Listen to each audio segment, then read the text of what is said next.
This is translation by His Divine Grace, A.C. Bhaktivedanta Swami Prabhupada Ki. Okay. Since the Lordship is indirectly the greatest well-wisher of us demons, you act for our best welfare by posing as if our enemy.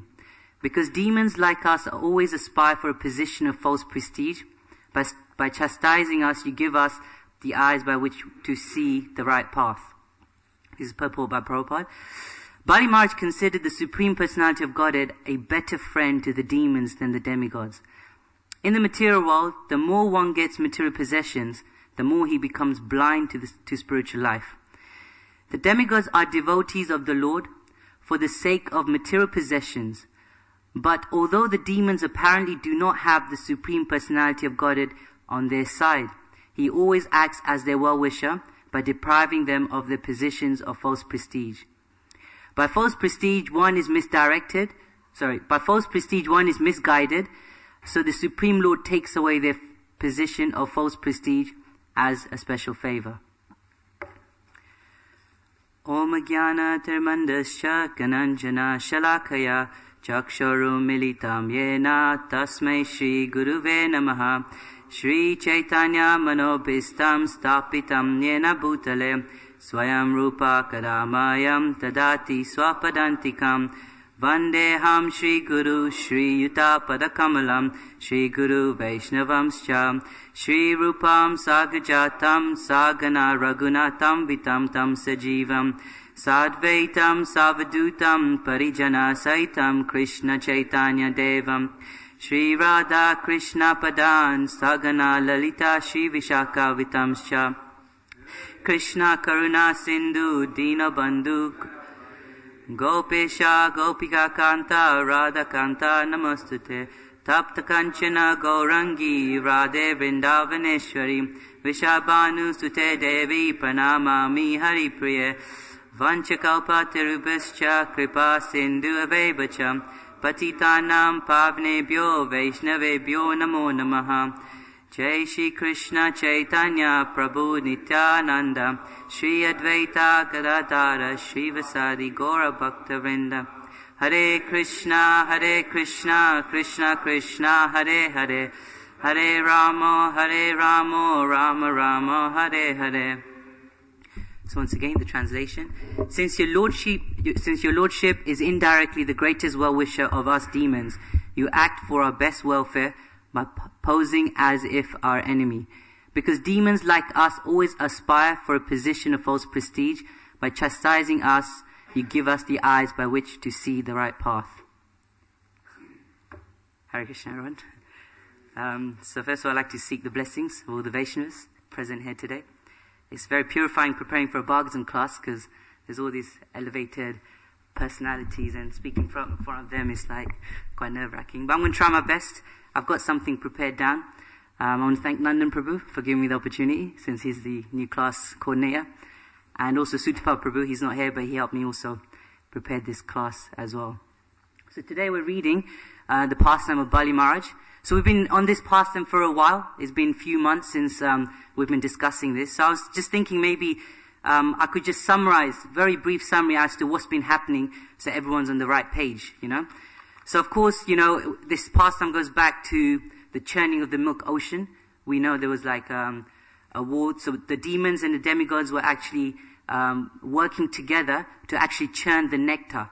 So then there was a whole churning of the milk ocean, and then the whole pastime took place there. And eventually, the Supreme Person of Godhead took a form as Mohini Murti. And when she did, she comes with a pot of gold. Before that, the demons actually got their pot of gold, their gold of nectar of immortal life. And therefore, the demons had it, and then demigods were deprived of this nectar. And therefore, the Lord takes a form of Mohini Murti, and she comes and actually takes the nectar from the demons and passes it on to the demigods.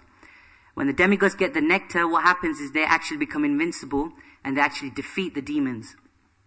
So all the demons are, vanquished. They're kind of being killed by the demigods. And the surviving demons were instructed by Narad Muni and told them that actually take Bali Maharaj, who was the king of the demons, the head of the demons, and take them to an Astagiri hill. Here, Shukracharya, the spiritual master of the demons, actually bought the demons back to life again. Bali Maharaj became a very loyal disciple of Shukracharya and therefore started serving him. And because Shukracharya was very pleased, when the spiritual master was pleased, or when the spiritual master is pleased, he bestows many benediction. And therefore, Bali Maharaj had the desire to conquer the demigods also. So therefore, they performed a yagya called the Vishwajit Yagya. And in this yagya, the demons, especially Bali Maharaj, actually got all the invincible weapons, which they used it to conquer the demigods. So anyways, the pastime took place, and then the mother of the demigods, who was she? Aditi, yeah. So Aditi was very despondent, and she was very upset. And therefore she actually went to her husband, Kashyapa Muni, and told her about her plea. And Kashyapa Muni first tried to give her some spiritual knowledge so that she can actually become equipoised in loss and gain, but that didn't work. And hence Kashyapa Muni actually told Aditi to actually perform something called the Payavrata ceremony. So this is a ceremony where Aditi actually performs some rituals, and out of devotion she performs this prayers and this ceremony as instructed by her husband, Kashyapa Muni.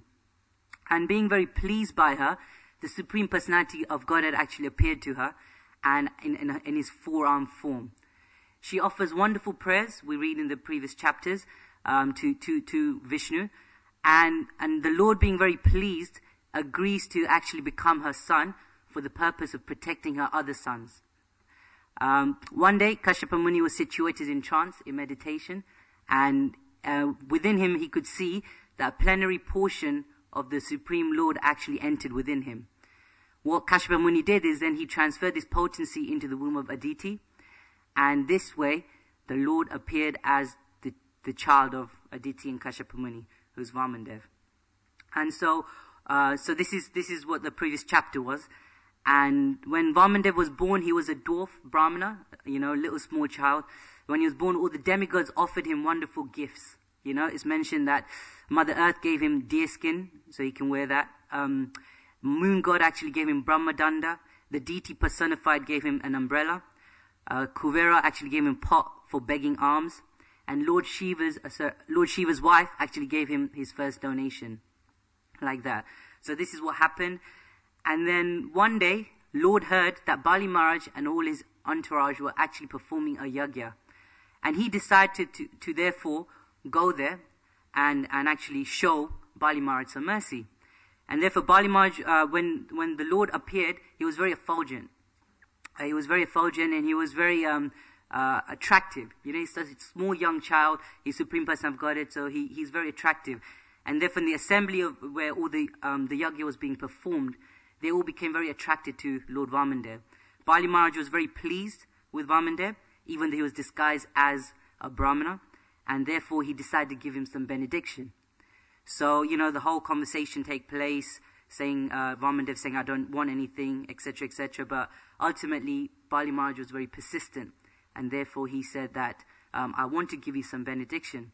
So then, Vamandev then finally said, okay, all I want is 3 steps of land.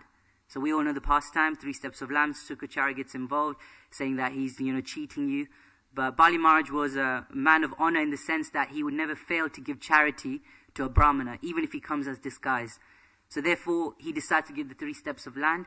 We hear that the first 2 steps, the Lord conquers the whole entire universe, like that. And so there's 3rd step remaining. So then Vamandev says to Bali Maharaj that because you could not give charity according to your promise, you must now live in lower planets for a few years.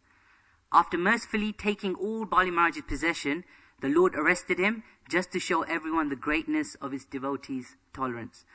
Of course, in response to this, Bali Maharaj then says, my Lord, I don't want to be false to my promise, and therefore, why don't you actually take the 3rd step and put it on my head? Like this.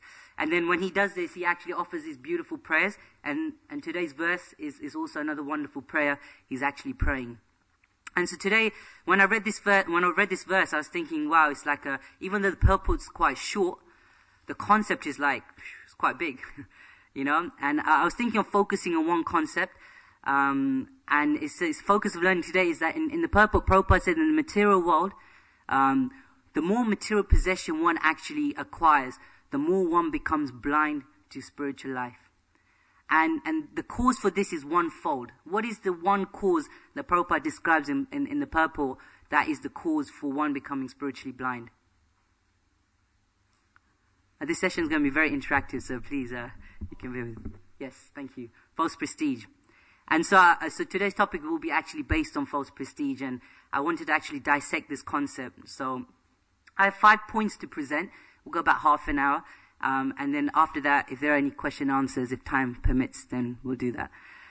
So the first section I want to talk about is actually what is pride and false prestige.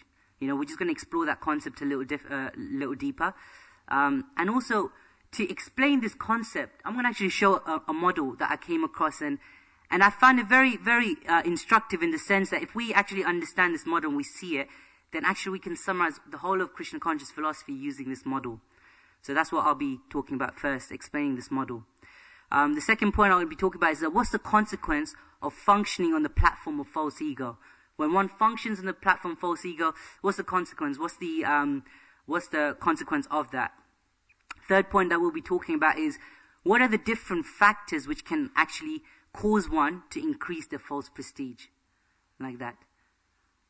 Fourth point, I'm going to just try to recollect some pastimes that are mentioned in Bhagavatam, based on false prestige and different lessons we can learn from that. And then, of course, the solution to overcome false prestige, like that. So let me just ask you this question. What do you think the cause of false prestige is in the material world? What do you think the number one cause is? You're this body? Okay, what is that one thing that influenced the soul in thinking that I'm this body? False ego? What influences the false ego?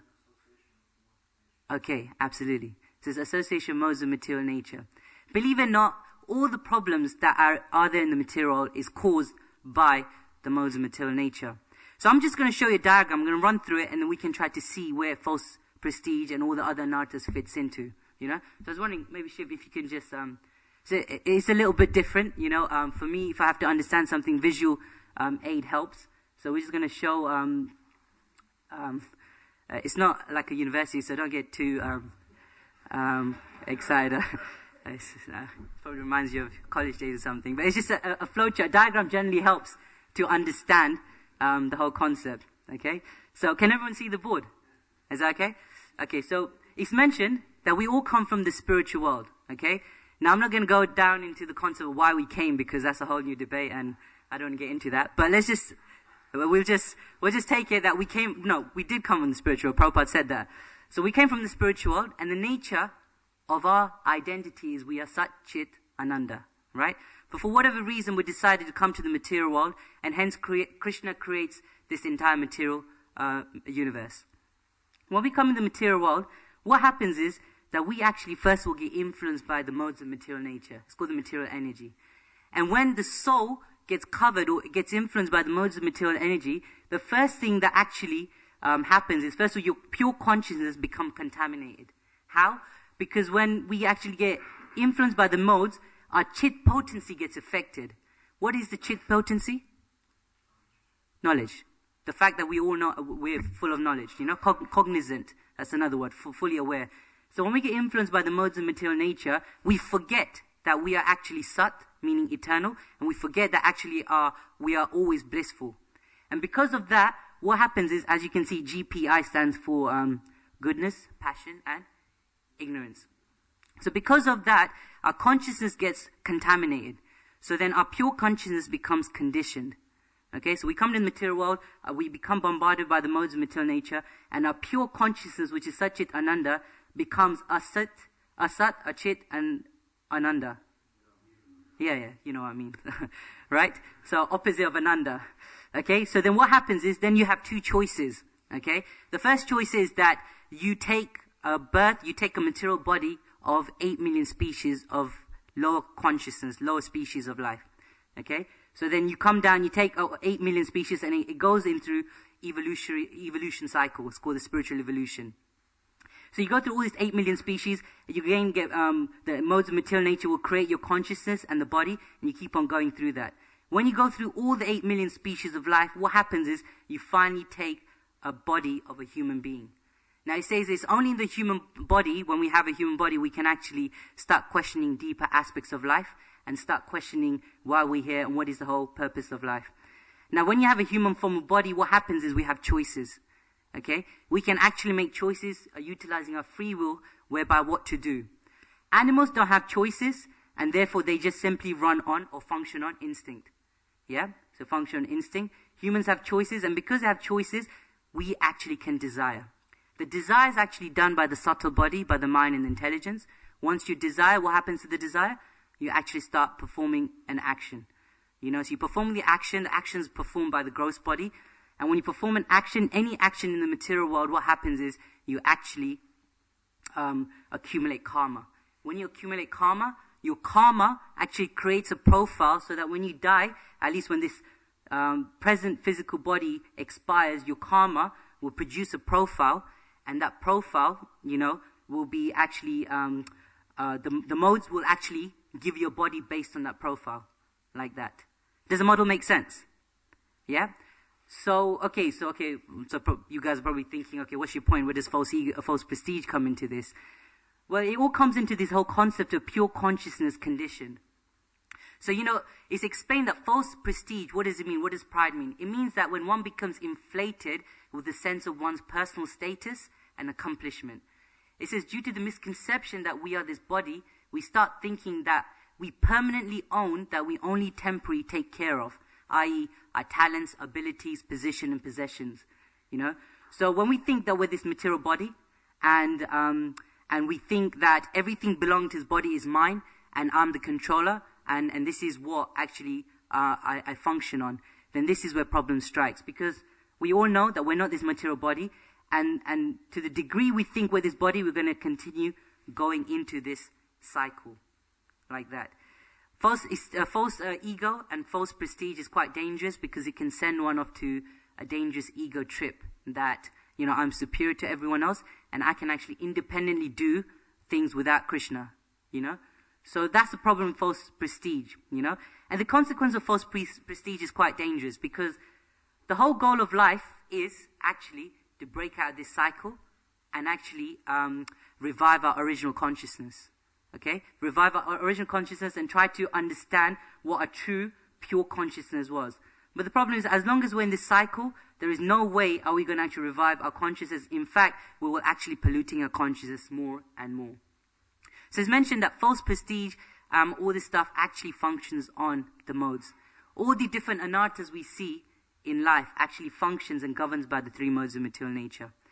We're going to later on talk about pastime, but Narad Muni goes that any attraction to material opulence and when false prestige comes about through that material opulence actually, believe it or not, comes from the mode of passion. Okay? So if you look at the diagram on the top right, you'll see that there's a spiritual world on the top and you have the material world at the bottom.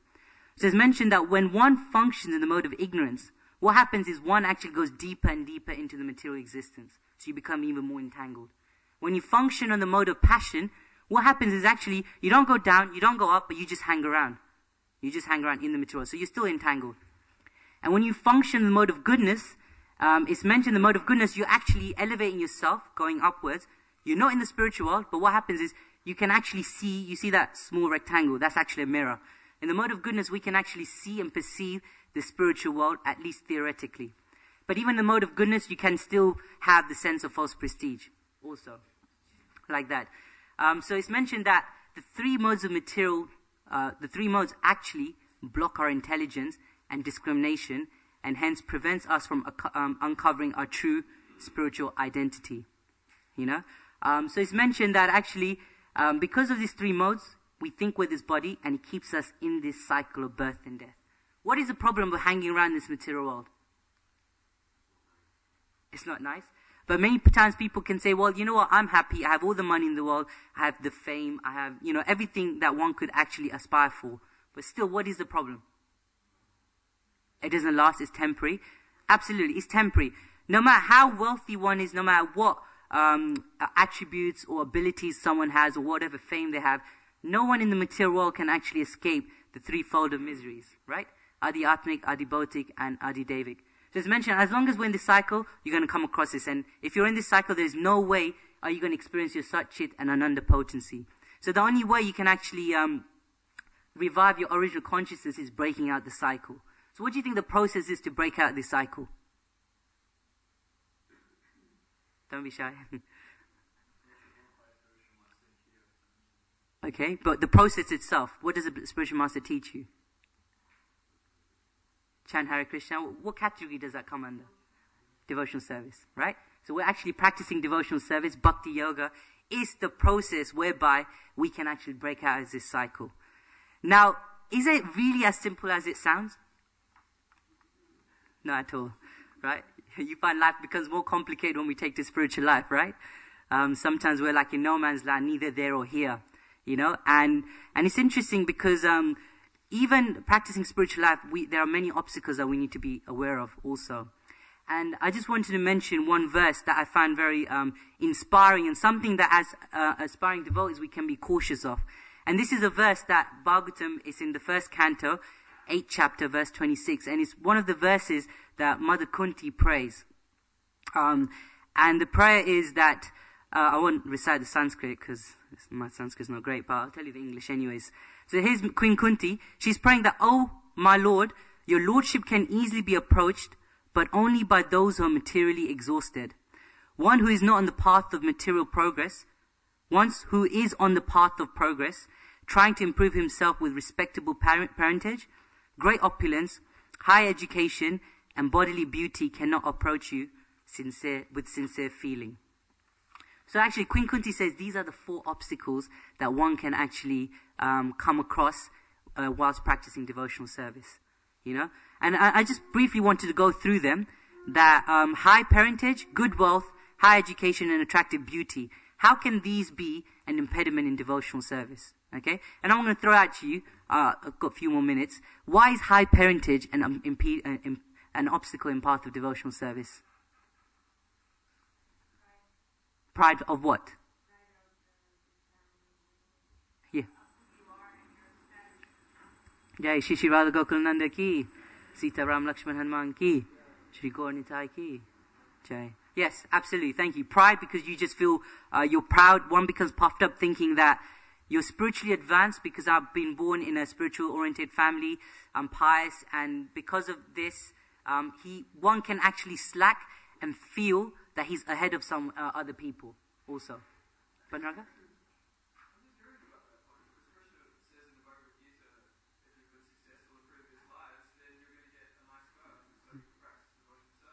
Okay. Well, yeah, I was going to do that, but since you brought it up, I'll do it now. Okay, so in the Bhagavad Gita, in the 6th chapter, Arjuna actually asked a question to Krishna, that Krishna, he's saying that, you know, he gives an analogy of a riven cloud. Like when you look in the cloud, there's one cloud that's neither here or there. So Arjuna asked Krishna that, Krishna, if someone takes to the path of spiritual life and he actually, you know, doesn't succeed, then isn't a failure both in spiritual life and material life? And therefore Krishna actually answers that actually whatever endeavor one performs in spiritual life, there is no loss or diminution. He goes that if one actually practices spiritual life for a short period of time, and then you actually, for a short period of time, and you fall down, then your next life, you will actually have good aristocratic birth. Like that. And if you fall down from spiritual life after a long period of time, then you will actually take birth in a transcendental family, i.e. devotee family. So, you're right. Having a high parentage or taking birth in a high, you know, a transcendental family, you know, it's a good thing because already everything's set out. But the danger is that one can become slack because they think that they're already ahead of time. Now, these 4 things can be an impediment, but at the same time, you have to be cautious so you don't become too slack in your devotional service as well. Yeah? So, I'm sure you've got many more questions for Zhang, but I just want to clarify a few points and then we'll come back to it. Is that okay? Thank you. So yeah, high parentage is one of them. Good wealth. Why do you think good wealth actually brings about impediment in spiritual life? Shri Ramprabhu.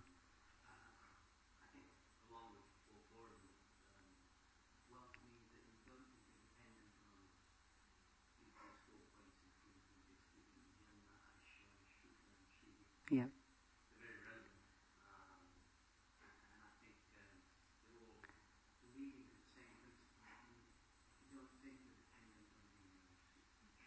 Yep.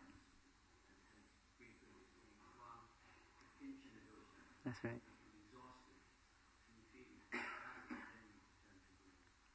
Yeah, you summarize it exactly. When one has wealth, you become bewildered by the riches, and it diverts one's attention from real goal of life.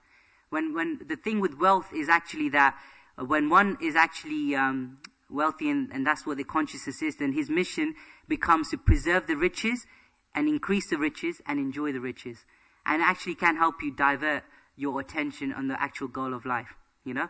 And they say when you have more wealth, it means that you have more opportunity. Not that you will, but when you have more wealth, you have opportunity for performing degrading activities in the material world. Okay? And when you do that, you incur more sin. And if you incur more sin, it means you become more entangled. You know? So, not that wealth itself is bad, but more opportunities to engaging in other activities and other distractions can come about like that. High education.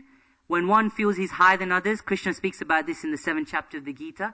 And the category that this category comes under is something called Maya Pitti Gyan, where Krishna actually says that there are 4 types of people that don't approach him. And those whose intelligence is actually being influenced by the illusory energy, won't approach them. Because they just think that they know everything. You know, they think, I know everything, so there's nothing else that's there for me to know. So I don't need to learn anything from other people. And that can happen. And when you read the 13th chapter of the Gita, it actually explains that there are different items of knowledge. And the first item of knowledge actually mentions is humility. When you're humble, then you can actually seek and gain more new knowledge. You know, so that's the reason why when one thinks they're proud of their high education, they think they're better than other people, others, due to the knowledge. And attractive beauty. When one is able to attract others, the person actually feels that he's the center of attention, and hence he enjoys such a position, like that. So this way, Mother Kunti is saying that these 4 can become a great obstacle in the path of devotional service. But just to clarify, it's not that these 4 things are bad and one should not aspire for them if they want to, but it's just that one should be cautious that it can help one deviate from the actual path if they're not cautious utilizing these things. Narad Muni actually says amongst all 4 of these items, can you guess which one is the most dangerous one and that can bewilder one out of the 4 things? Learned? Wealth. Narad Muni goes that actually more than beauty, birth and learning is actually wealth. Wealth is the one that actually can bewilder people to the great extreme. And we have a great example. Can anyone think of a pastime whereby one actually, because of their wealth, they actually degraded themselves? You saw my notes, bro? Okay, fair enough. Absolutely, yeah. We all know the wonderful pastime of Nala Kuvera and Manigriva. We know that they're the 2 great demigods, Nala Kuvera and Manigriva. They were the sons of the treasurer of the heavenly planets, Kuvera. And they were a great devotee of Lord Shiva also. And because of Lord Shiva, Kuvera's material opulence had no limits. So it's mentioned just like a rich man's son often becomes addicted to intoxication, women, etc. The 2 sons of Kuvera also became addicted to wine and women. So it's mentioned that, of course, in the 10th canto of Bhagavatam, it's mentioned that once these 2 demigods, they wanted to desire and enter the garden of Lord Shiva in the banks of the Ganges. They drank a lot of intoxication and they were engaged in hearing sweet singing of beautiful women that was with them also. They then decided to go in the Ganges for a swim, and they had no clothes on. While they were enjoying in this way, great sage Narad Muni happens to pass by, and he sees this. And the girls went so intoxicated, so out of embarrassment, they covered themselves. However, the 2 brothers were so heavily intoxicated that they didn't even acknowledge the great sage Narad Muni. And of course, we hear that Narad Muni, they say great sages are compassionate upon living entities. And Narad Muni also wanted to finish the false enjoyment of the 2 brothers of intoxication association of young women. And therefore he cursed them. And this is where Narad Muni goes, that actually the attraction for material enjoyment is due to an increase in the mode of passion. And because of passion, one becomes addicted to these activities. And therefore Narad Muni curses the 2 brothers, saying that just because it's mentioned in animal life, animals have no sense of understanding that they're naked. They have no sense. But humans, they have, they know that, it's civilization to cover oneself, etc. But because the two brothers didn't even have this sense, Nard Muni cursed them, even though it was like a benediction in disguise. He cursed them to become a tree for about 100 years in the demigod time. So because of the great mercy of Nard Muni, the two brothers actually took form of a tree in the courtyard of Nanda Maharaj. So, the trees grew, and of course the whole idea was that they would actually become, because they were favored by Nard Muni, they would actually get blessings of Krishna. And we hear in the Lord Damodar pastime, Krishna came and delivered the two brothers like that. And it's mentioned this pastime, the anarthas that represented by this pastime is pride and arrogance from material wealth. This pastime represents pride and arrogance coming from the feeling that one has aristocratic birth and wealth. Like that. So this is a great pastime where we can learn this lesson of, false prestige and these four obstacles on the path. So we're talking about wealth, and many times, we talk about wealth, what is wealth, and a lot of people have many conception of wealth. But it's interesting, when I did this one talk at, I heard it from Bhuta Bhavana Prabhu, and he said, we had a whole talk on wealth.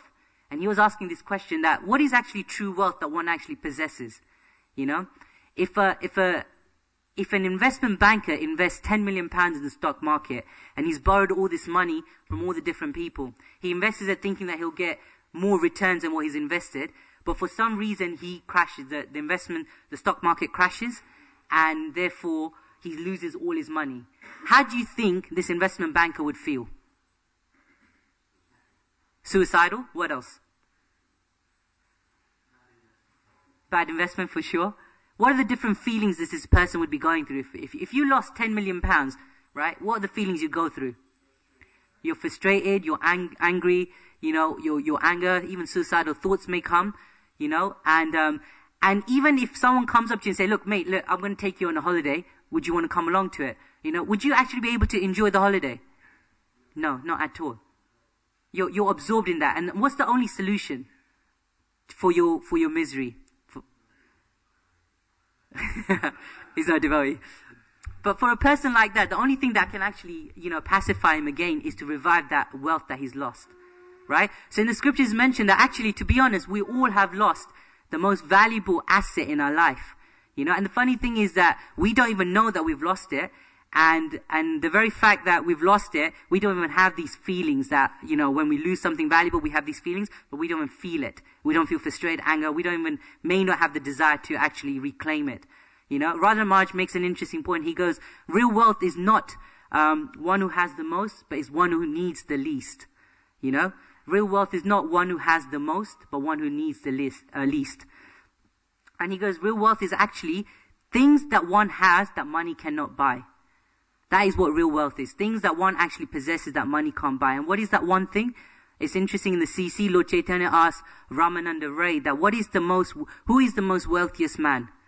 And Ramananda Ray goes, actually he who is the richest in the love of Radha and Krishna is the greatest capitalist. That's what's mentioned in the CC, the greatest capitalist. So actually love of Godhead is actually our true wealth. This is our true wealth, and this is what actually brings us our true happiness. And when we become entangled with these things, we actually become more what we call spiritual amnesia. We're already suffering from spiritual amnesia. We've forgotten our spiritual identity, etc. By engaging in these activities, we become more covered up like that. And they say one of the major crucial quality to actually cultivate this quality of reestablishing our relationship with Krishna is actually the quality of something called humility. And of course we know, we recite this verse every day in the morning, Trinadapi Suniche verse, the third verse of the Shikshashtakam prayers. And Prabhupada makes this really wonderful statement. He goes, one's advancement in spiritual life is not based on the position in the institution. Rather, it is actually how humble he has become. And in one lecture, this lecture I came across, it goes, the more humble we are, the more we are actually closer to Krishna. And the more proud we become due to our false prestige, etc., the further away we actually are from Krishna. And the gap between us and Krishna is this pride and false prestige. And the solution to all anarthas we have is, we give the typical answer: A, B, C, D, association, books, chanting, and of course diet.